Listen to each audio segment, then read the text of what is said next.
Енді Алматыда туып өстім, әкем математик, математика ғылымдарының кандидаты, мамам химик. Жалпы біздің отбасымыз сондай да, математик, химик, сіңілім физик, сабақ казгуды береді физиканың. Сондай нағашы ағам да физик болушы еді. Сол мені де сол математик, физик болады деп ойлаған ғой кезінде.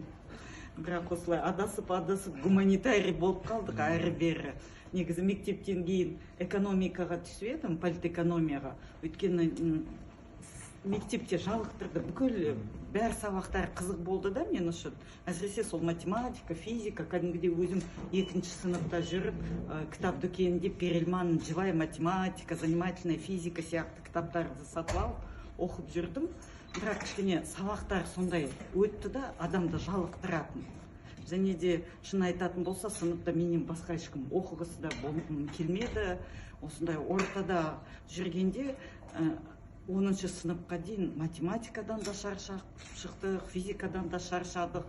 Сосын политэкономия дегенде бұл бір қызық нәрсе екен.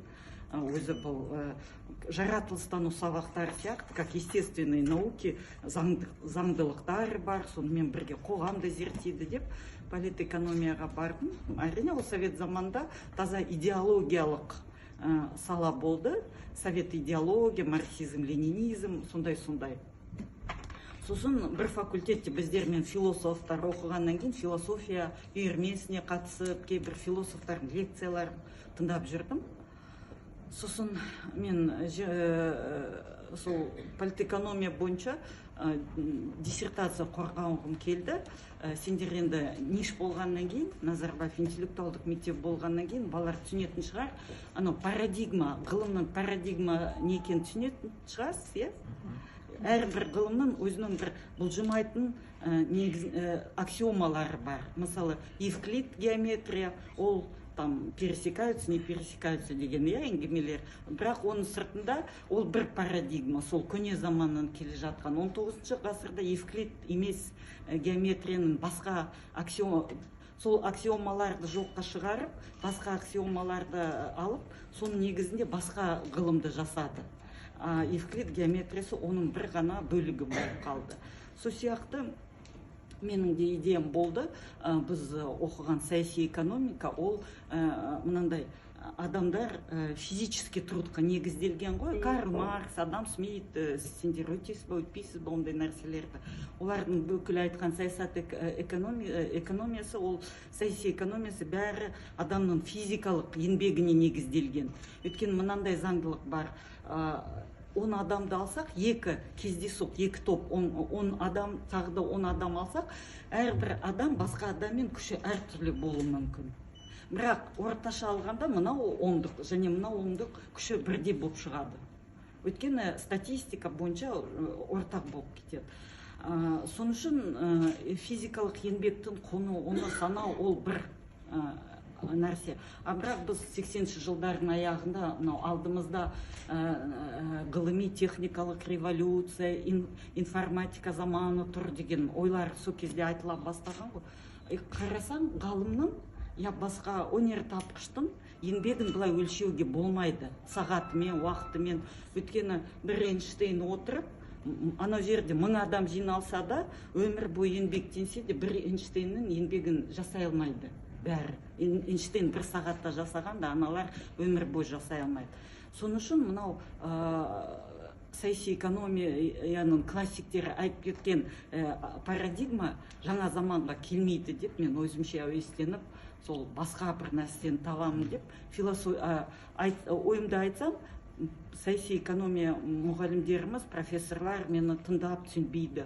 Ақыры кафедра меңгеруші Виктор Наумович Пурец деген шал болды, соғысқа қатысқан сонда үлкен адам. Ол мені шақырып айтты, сен не айтып жүрсің?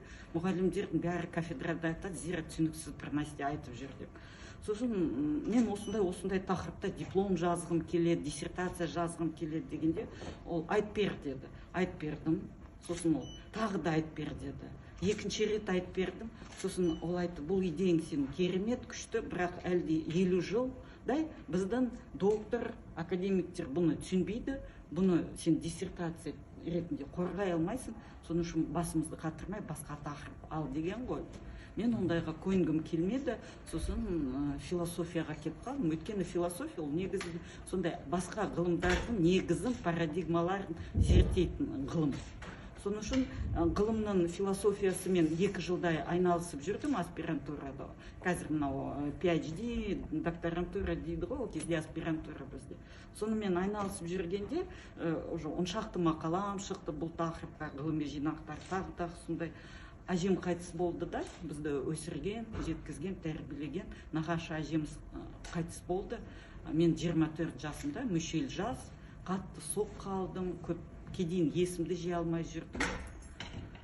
Сол кезде әжемнің айтқан сөздері, біз мысалы қазір мынау Башқұртстанда көтеріліс болып жатыр ғой, әлеуметтік желіден көрген шығарсыздар.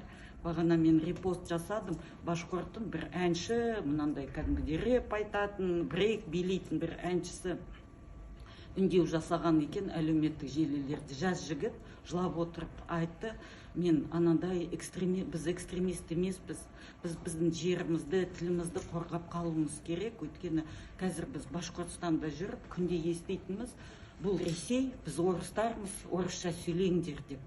Біз де солай өстік қой. Біз де тура сол жағдайда өстік.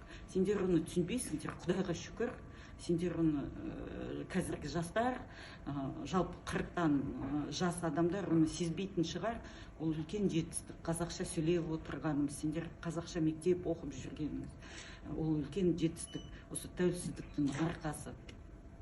Сонда біз солай өскенбіз ғой, қазақта тарих болмады, қазақта мәдениет болмады деп, бізге солай күнде уағыз солай болды. Ол совет өкіметі қазақтар бір жерде күресінен тауып алып келді, жуып шайып отырғызды деп. Сонымен адам болып жүрміз. Қазақта бұрын ешқандай жазба мәдениет еш нәрсе болмады деп, солай тәрбиелендік. Бірақ бала кезімнен мен өз әжеме қарап, әжем былай міне бой тік жүретін. Адамдар анандай аунап көшеде жатқан орыс көршіміз алкаш болса да, жұртқа неше түрлі сөз айтатын. Бірақ мен біздің әжемізді құрметтейтін еді. Мысалы, әжемнің бір бүкіл болмысымен адамдарға өзіне құрмет туғызатын еді. Сол мен бала кезімнен әжемнің не күші бар, не құдіреті бар.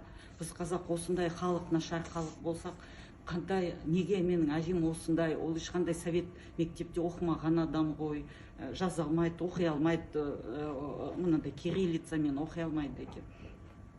Соны ойланып жүрдім да, әжем қайтыс болғаннан кейін қатты соны ойлай бастадым да, сонымен осы мәдениеттануға келдім.